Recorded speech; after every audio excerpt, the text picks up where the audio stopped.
ਸਮੂਹ ਗੁਰਦੁਆਰਾ ਪ੍ਰਬੰਧਕ ਕਮੇਟੀਆਂ ਅਤੇ ਸਥਾਨਕ ਸਿੱਖ ਜਥੇਬੰਦੀਆਂ ਦੇ ਸਹਿਯੋਗ ਦੇ ਨਾਲ ਗੁਰਦੁਆਰਾ ਸ਼੍ਰੀ ਗੁਰੂ ਹਰਗੋਬਿੰਦ ਸਾਹਿਬ ਜੀ ਗ੍ਰੀਨਵੁੱਡ ਇੰਡੀਆਨਾ ਵਿਖੇ ਧੰਨ ਸ਼੍ਰੀ ਗੁਰੂ ਗ੍ਰੰਥ ਸਾਹਿਬ ਜੀ ਦੇ ਪ੍ਰਕਾਸ਼ ਪੁਰਬ ਨੂੰ ਸਮਰਪਿਤ ਵਿਸ਼ਾਲ ਨਗਰ ਕੀਰਤਨ ਬੜੀ ਹੀ ਸ਼ਰਧਾ ਭਾਵਨਾ ਤੇ ਉਤਸ਼ਾਹ ਦੇ ਨਾਲ ਸਜਾਇਆ ਗਿਆ। ਨਗਰ ਕੀਰਤਨ ਦੀ ਸਮਾਪਤੀ ਉਪਰੰਤ ਵੱਖ-ਵੱਖ ਸਿੱਖ ਆਗੂਆਂ ਅਤੇ ਸਥਾਨਕ ਸਿਆਸੀ ਲੀਡਰਾਂ ਨੇ ਵਿਚਾਰਾਂ ਦੀ ਸਾਂਝ ਪਾਈ। ਕਮੇਟੀ ਮੈਂਬਰਾਂ ਵੱਲੋਂ ਆਗੂਆਂ ਨੂੰ ਸਿਰੋਪਾਓ ਪਾ ਕੇ ਸਨਮਾਨਿਤ ਵੀ ਕੀਤਾ ਗਿਆ।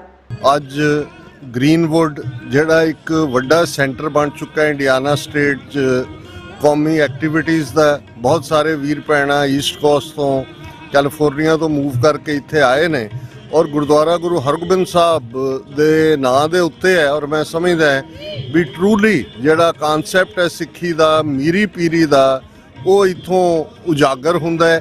ਜਿੰਨੀ ਵਾਰੀ ਵੀ ਮੈਂ ਆਉਂਦਾ ਮੈਨੂੰ ਬੜੀ ਖੁਸ਼ੀ ਹੁੰਦੀ ਹੈ ਦੇਖ ਕੇ ਕਿ ਸਾਡੇ ਭੁਜੰਗੀ ਭੁਜੰਗਣਾ ਜਿਵੇਂ ਗੁਰਮਤ ਦੇ ਵਿੱਚ, ਸ਼ਸਤਰ ਵਿਦਿਆ ਦੇ ਵਿੱਚ ਔਰ ਅਜੋਕੇ ਪੰਥਕ ਮਸਲਿਆਂ ਸੰਬੰਧੀ ਵੀ ਜਾਗਰੂਕਤਾ ਨਾਲ ਤੁਰੇ ਹੋਏ ਨੇ।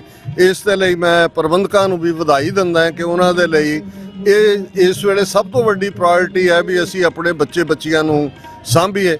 ਔਰ ਇਹ ਨਗਰ ਕੀਰਤਨ ਗੁਰੂ ਗ੍ਰੰਥ ਸਾਹਿਬ ਦੀ ਆਦ ਬੀੜ ਦੇ ਪਹਿਲੇ ਪ੍ਰਕਾਸ਼।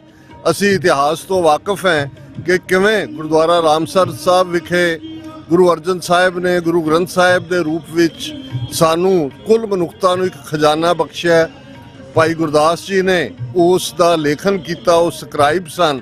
ਔਰ 1604 ਈਸਵੀ ਦੇ ਵਿੱਚ ਇਹਨਾਂ ਦਿਨਾਂ ਦੇ ਵਿੱਚ ਹੀ ਜਿਹੜਾ ਰਫਲੀ ਸਤੰਬਰ ਦਾ ਮਹੀਨਾ ਹੀ ਬਣਦਾ ਹੈ, ਪਹਿਲਾ ਬੀੜ ਜਿਹੜਾ ਪ੍ਰਕਾਸ਼ ਆ ਆਦ ਬੀੜ ਦਾ, ਜਿਹਦੇ 'ਚ ਬੀੜ ਬਾਬਾ ਬੁੱਢਾ ਜੀ ਦੇ ਸੀਸ ਤੇ ਟਿਕਦੀ ਹੈ ਔਰ ਗੁਰੂ ਅਰਜਨ ਸਾਹਿਬ ਚੌਰ ਕਰਦੇ ਹੋਏ ਜਿਹੜੇ ਨੇ ਉਹ ਆਉਂਦੇ ਨੇ। ਔਰ ਜੇ ਨਗਰ ਕੀਰਤਨਾਂ ਦਾ ਕੋਈ ਮੈਨੂੰ ਇਹ ਪੁੱਛੇ ਕਿ ਪਹਿਲਾ ਨਗਰ ਕੀਰਤਨ ਸਾਡੇ ਇਤਿਹਾਸ ਦਾ ਕਿਹੜਾ ਹੈ, ਤਾਂ ਮੈਂ ਸਮਝਦਾ ਪਹਿਲੇ ਨਗਰ ਕੀਰਤਨ ਉਹੀ ਹੈ ਜਦੋਂ ਗੁਰਦੁਆਰਾ ਗੁਰੂ ਰਾਮਸਰ ਸਾਹਿਬ ਤੋਂ ਬੀੜ ਆਦ ਬੀੜ ਬਾਬਾ ਬੁੱਢਾ ਜੀ ਦੇ ਸੀਸ ਤੇ ਟਿਕਦੀ ਹੈ ਤੇ ਗੁਰੂ ਅਰਜਨ ਸਾਹਿਬ ਚੌਰ ਕਰਦੇ ਔਰ ਨਾਲ ਵੱਡੀ ਗਿਣਤੀ 'ਚ ਸੰਗਤ ਸ਼ਬਦ ਪੜ੍ਹਦਿਆਂ ਆਉਂਦੀ ਹੈ। ਔਰ ਹਰਮੰਦਰ ਸਾਹਿਬ ਦੇ ਵਿੱਚ ਪਹਿਲਾ ਜਿਹੜਾ ਪ੍ਰਕਾਸ਼ ਆਦ ਬੀੜ ਦਾ ਹੁੰਦਾ ਹੈ।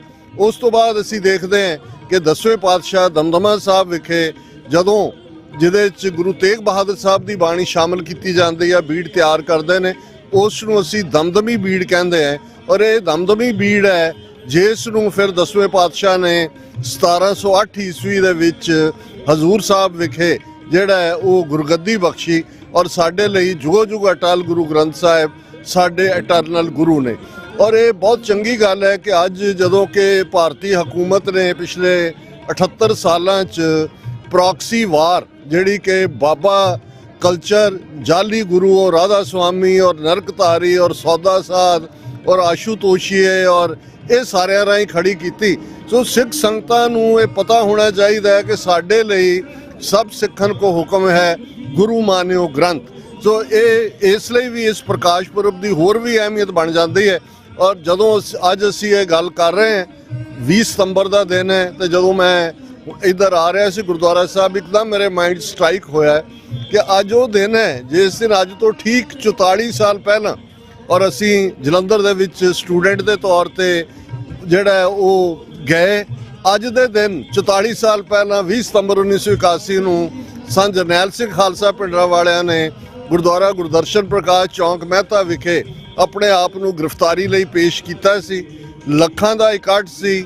ਪੁਲਿਸ ਨੇ ਜਿਹੜੀ ਬਿਲਕੁਲ ਸ਼ਾਂਤ ਸੰਗਤ ਸੀ ਉਸ ਤੇ ਗੋਲੀ ਚਲਾਈ। 12 ਦੇ ਕਰੀਬ ਸਿੰਘ ਸ਼ਹੀਦ ਹੋਏ ਸਨ। ਔਰ ਇਹ ਇੱਕ ਨਵਾਂ ਮੋੜ ਸੀ ਸਾਡੀ ਮੂਵਮੈਂਟ ਦਾ ਵੀ।